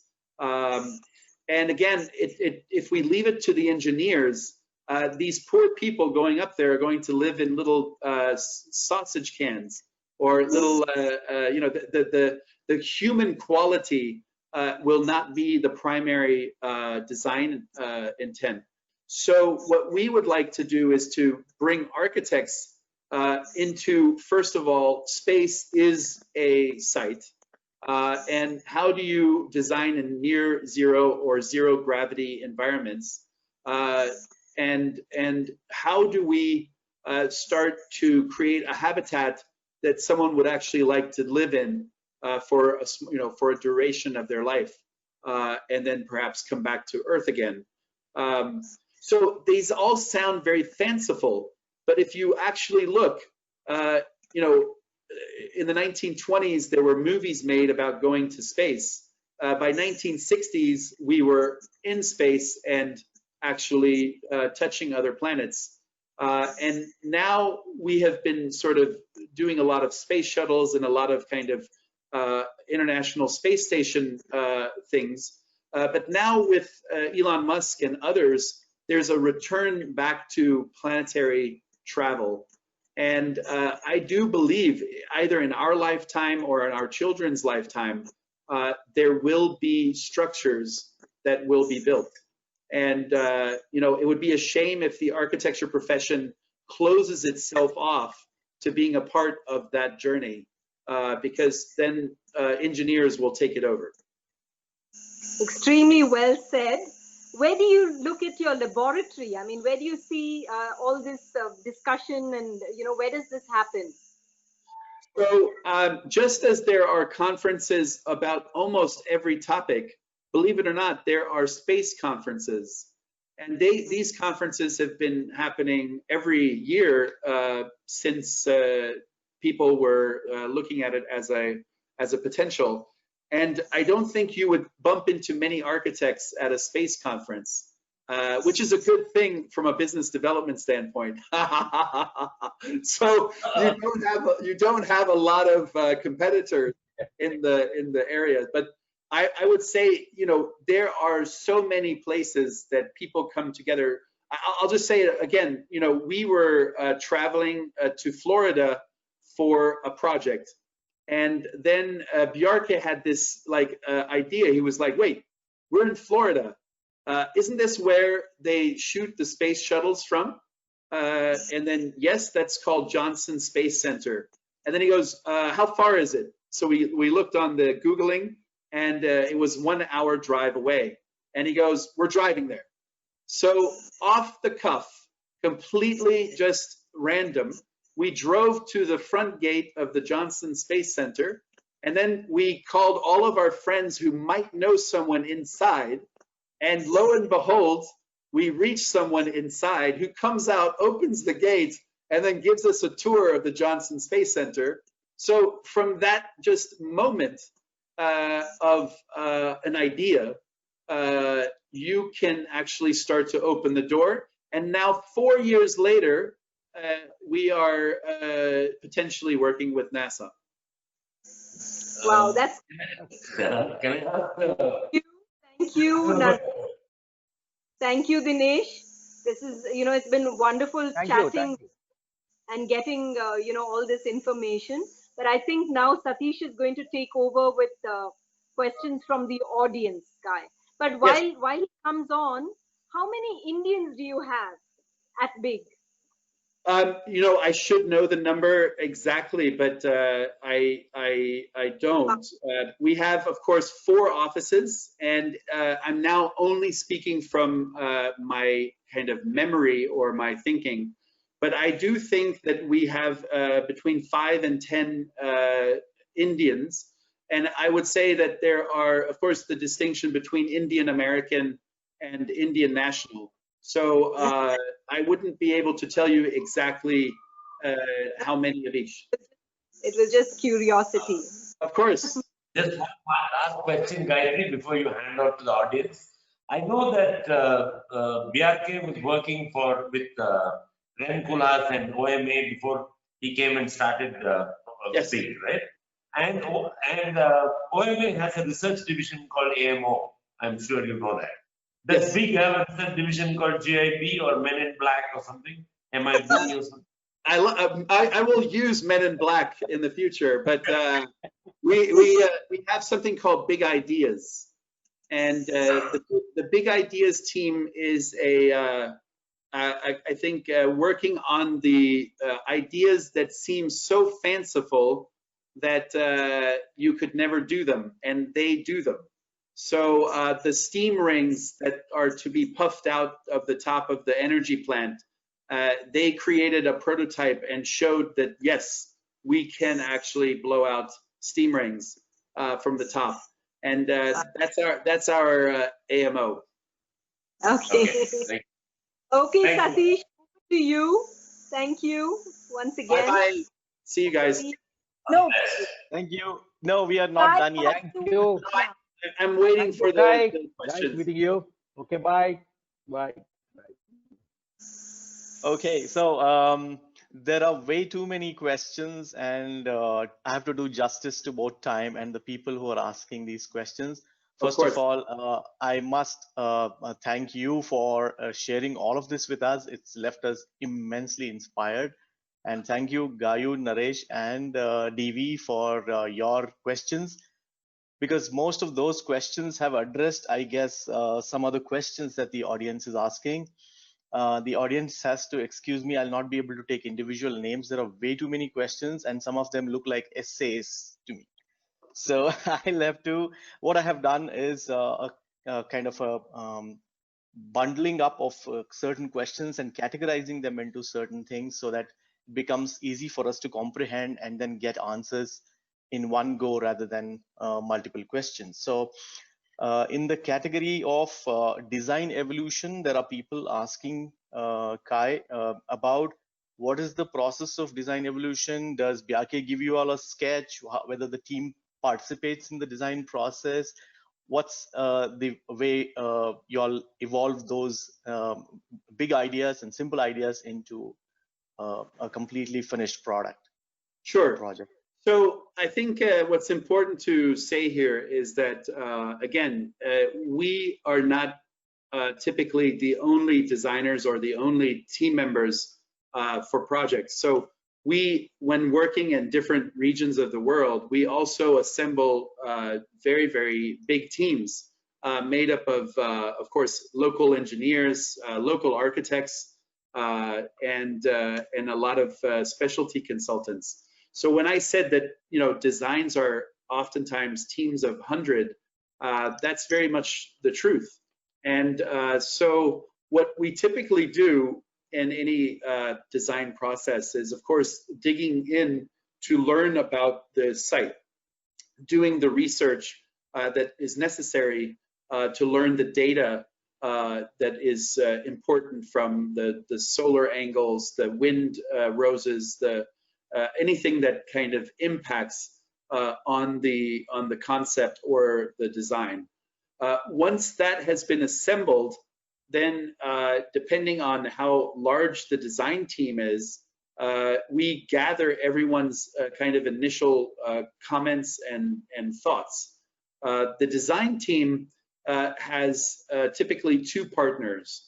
Bjarke as a kind of creative director of any given project, and he still works on absolutely every single concept that we work on in our 4 offices. And then a partner in charge that comes out of the local office. So we have our partners spread between the 4 offices. With the project leader and also the entire project team, ideas can come from anywhere. And I'm happy to say that there have been even interns or junior designers that have contributed to the overall or the final design of the project. And that's something that we really celebrate, is a kind of flat hierarchy of design thinking, that any member from one of the design team members of another company or of our own staff, the Bigsters, is what we and how we build. We have a very iterative design process. So we research and look at many tangents. And so we do multiple concepts for the same site, and then see which of the concepts has the strongest and has the most staying power. At some point, we'll also bring in the clients to, of course, have touch points, hear from them so that the projects can be tailored to their needs. Sometimes in competitions, you don't have any interactions with the clients, so you're having to make assumptions and to really take a direction and stick to it. But I think that the designs are the way that they are because of the iterative design process and because there are so many people responsible for creating them. Great. Thank you for that. And the next question hovers around this idea of your advice or Big's advice to all the young new architects, fresh graduates starting out. What is your kind of advice to them? So first of all, I have great sympathy for the current state of the world and what must seem to be a truly kind of dismal kind of future prospect. I want to say that I personally also graduated in the early 90s during an economic recession, and that none of my classmates were actually able to find architectural work. I think what you now have to do is to think very creatively. You have now spent 4 to 6 to 8 years learning your craft, learning about how to think, solving problems, and you've learned skills that are very valuable, not only in architecture, but in many, many different fields. And I think you have to be open to a few things. Maybe things are not looking great where you are, but they could be looking better in other places. So first of all, be open to travel and to go to different regions in India, to go to neighboring countries, or to even go further afield to Europe or Asia or the US. Look for some place that you can take what you've learned, and suddenly by being in a different place, you become very attractive because you have a different perspective and you can build ties back to India. Secondly, what I did in my career was that I traveled for 3 years assembling my own experience in construction, and I worked for a carpenter in wood. I worked for a stonemason in stone. I blew glass in the Swedish forests in a glass school, because I spent 3 years during the down period to learn about how things were built. And I think that any architect that works on a construction site and has worked with the actual construction workers will be a much, much better architect for their entire life. So there are so many options for you that are out there. They just may not be the ones that you had been considering until this has happened. But you need to now refocus, reimagine what your future potential can be. And no matter if you're working in, let's say, a restaurant, you're learning about restaurants and how they function. If you work in a hospital, you will learn about how a hospital functions, and you can design a better hospital in the future. Anything you do from here on is a part of your architectural education. Great, very well said, Kai. I think the next question we move on to would be about this topic of including public space in your private buildings, whether it's say Google or even Lego building. How do you go about convincing your clients to allow public into their building first? Second, whether it's really workable and does it cause a disturbance to like people working in Google? That's the kind of question. So in 2 cases, different reasons. Lego is of course a Danish company and thus has very Danish values. Those same values that I mentioned about thinking about the society. So we did not have to convince Google. That was a part of Google's brief. We have to make this building publicly accessible so that people enjoying it don't necessarily have to buy a ticket. This is a very different approach, and it speaks to the values of the society, the values of the company. It works very, very well in Lego. Google is slightly different. because of the reaction to the Apple headquarters designed to not allow for any porosity between the Apple campus, the workers there, and the city, the other cities in Silicon Valley became very anti kind of Apple headquarter-like.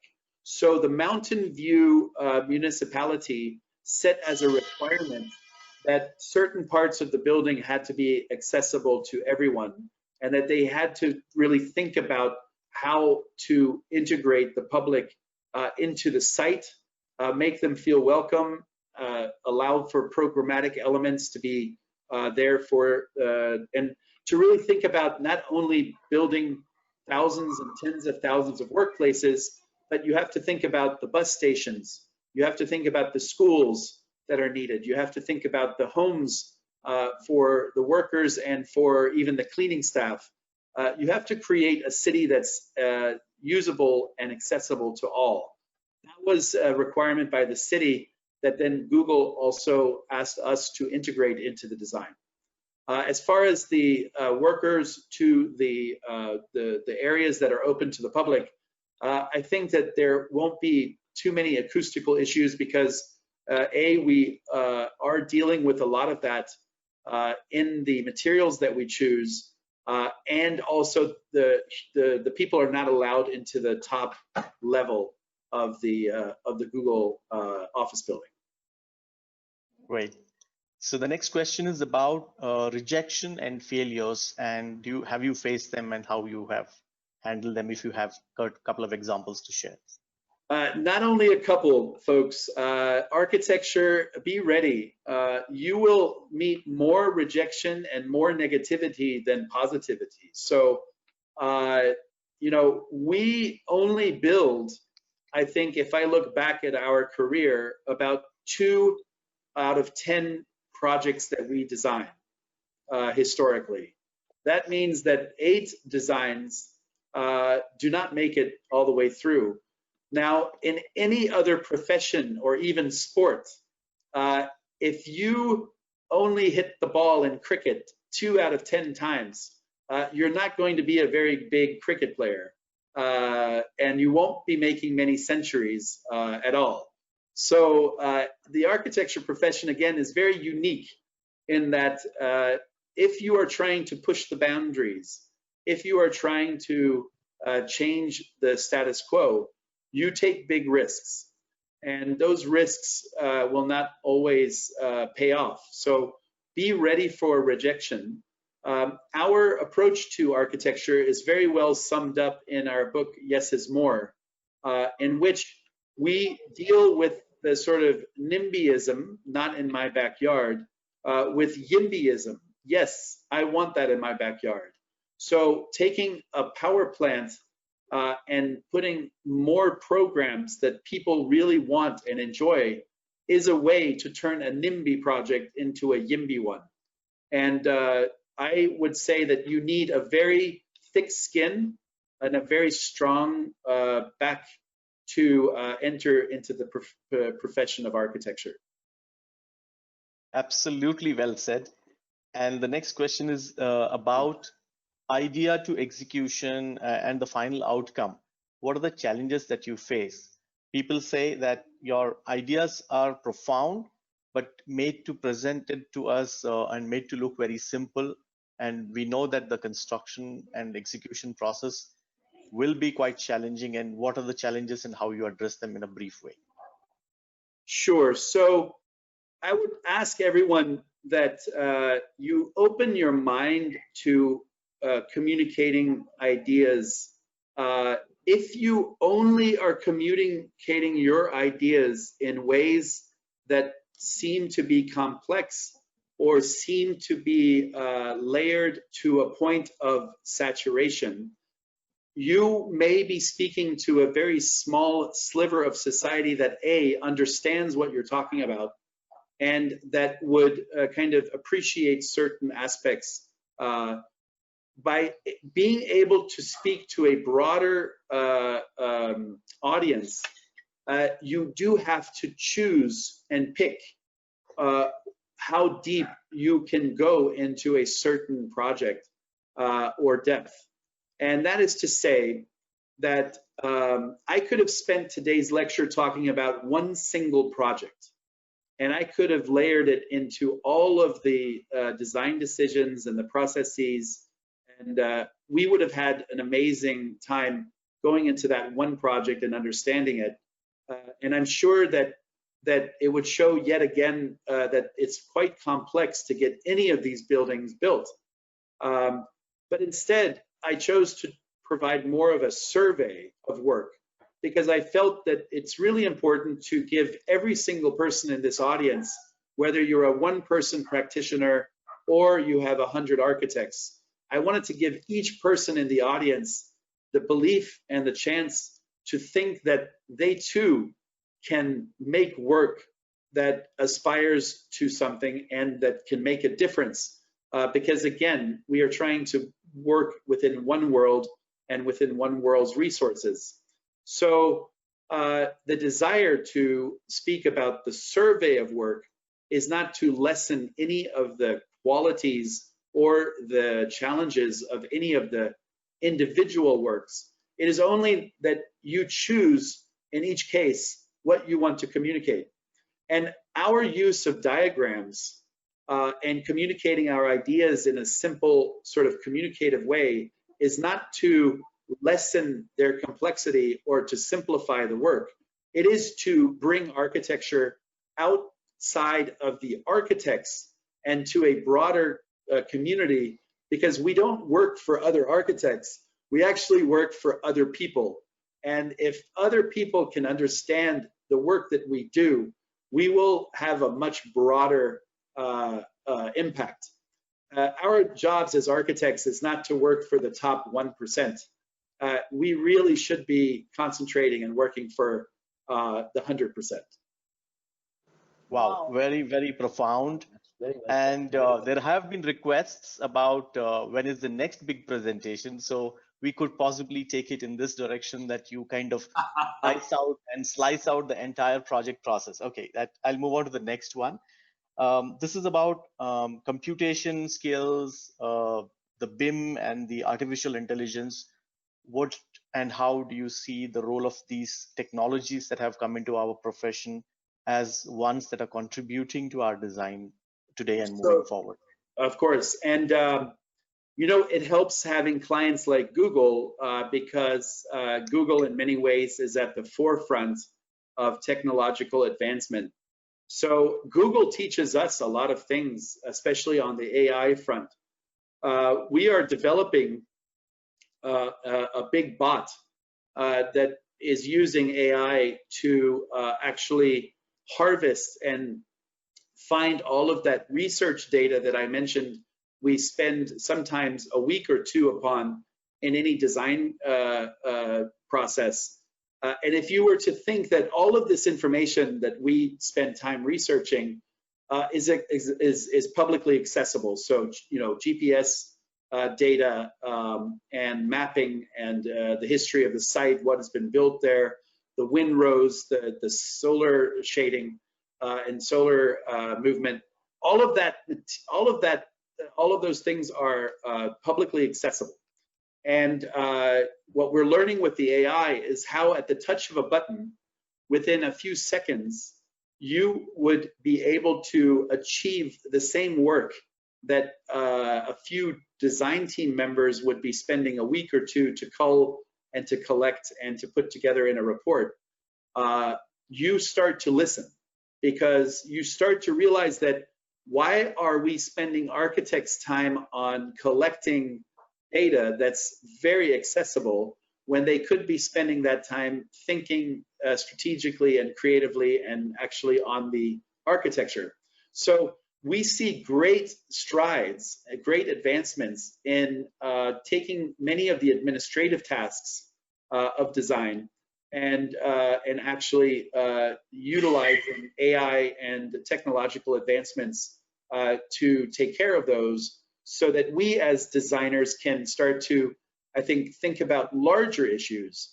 Why don't we use our mental capacity to think about food distribution on this planet? that is a issue that really affects all of us. And we could be using the same mental capacity that we do on designing buildings and or systems, road systems, and start thinking about other issues that are bigger challenges to us. So our hope is to truly continually take in and learn from AR, VR, AI, BIM modeling, and look at those strides that we're taking within the profession. On the construction side of things, 3D printing, we're working with a 3D printer that is now printing homes at the scale of a house. So the printer is actually the size of a crane. These are all things that we really, really look forward to happening in the short term. Great. I think the tech-savvy architects would have loved your answer today. One question about, have you ever been, or can you be critical about your work also? There's one senior architect asking this question. So if you were to be critical about your work, what would you kind of point out?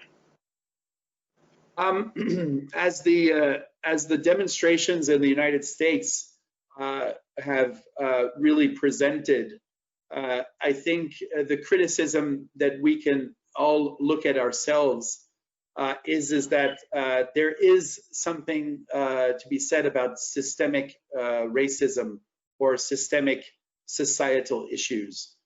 We all inherit things from our forefathers and foreelders. And so the questioning behind what we inherit and the world that we all would like to live in, I think is something that each of us should be asking and not just accepting what has been given to us. So here in the United States, there are major issues in just how the US has subdivided certain neighborhoods, the act of redlining, the act of the Federal Highway Administration destroying very important neighborhoods and in different parts of the U.S. So when we do work, we need to also think about what that work means and how that work will challenge those systemic kind of policies, and we need to not be afraid to raise a voice or to raise a concern, just as we do on many different issues globally. We need to also look at that where we practice our profession. Okay, so there are a few placement related questions which I wish to skip a bit. There are people asking, do you take trainees, do you take architects from India, and all of that. So we'll give it a pass. I personally wanted to ask about the Toyota project that you all have been, if you can say a few things about it. Sure. So yes, we will take applications from you anywhere. So please look on the website if you are interested after listening to today. The Toyota, again, is a, for those of you who've tried to work in Japan, you will all know that it's a very closed society. It's very sheltered. It's very hard to have things translated into another language. It's very hard to break in as a designer. The Japanese architects, they are working everywhere. But they don't let foreign architects come to Japan. It's a very strange relationship there. So we have been invited by Toyota, the car manufacturer, to start to rethink about their factories. And what is fascinating about looking at Toyota, we only think of it as a car manufacturer. It started off as a textile loom maker. So the loom machines making fabrics and textiles. And that's what they were, the world leaders in loom technology. And then in the 50s, they pivoted from loom making into car manufacturing. And then, of course, in a very short period of time of 3 or 4 decades, they became a global car manufacturer, now one of the largest in the world, if not the largest. And it's now, again, so fascinating to see that they are open and eager to pivot again. And this pivot, they are looking at not doing cars as a commodity or as something one would purchase, but cars as a service, or mobility as a service. Mobility can be a single person on an electric scooter. It can be a robot kind of driven piece. It can be an autonomous vehicle. So if we no longer buy cars, but we just have our phones call a car when we need it, or some kind of form of mobility, the world changes. And you don't need garages. You don't need kind of driveways. You can start to reimagine the buildings and the cities and everything around it. So we're helping them to ask the right questions in this pivot. And as they start to think about the future, the autonomous future, they are heavy into robotics. So they're also looking for delivery robots. So there's a 3-dimensionality to their thinking. They're using one of their old factories in Japan, which is becoming sort of declassified as a production facility. And they want to build this new autonomous neighborhood that all car manufacturers and all people that would like to test out their products could use as a kind of a laboratory. And we see this as right now a prototype that we're doing in Japan with them. But if it's successful, this would be something that would then start to pop up in all of their land holdings and their factories globally. Wonderful. So we'll make it the last question now, and the question is around the current pandemic and what role does it have to play in the lives of designers, architects, and whether systems thinking has to come into design thinking. These are the kind of questions that have come up about the pandemic.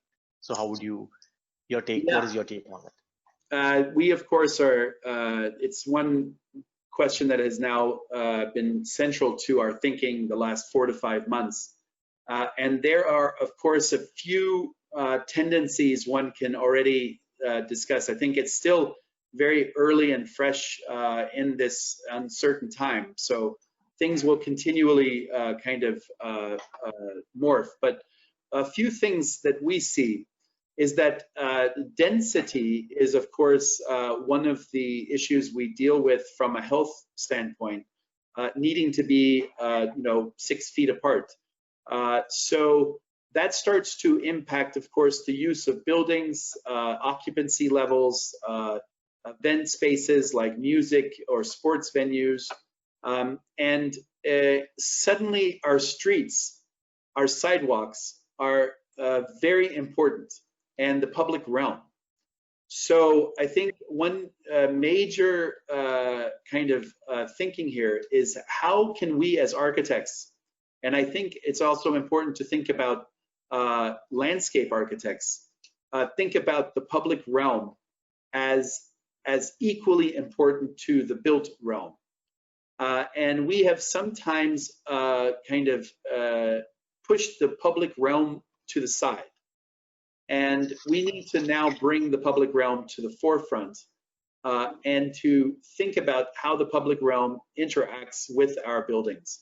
So I would also say one of the major things all of you should do is to befriend landscape architects and to hear them out as to their feelings and thoughts about the pandemic and how you can constructively together design the future for a post-pandemic world. The other issue that I think is central is air quality. So I think we have now seen that the best air is outdoor air. The worst air is inside air.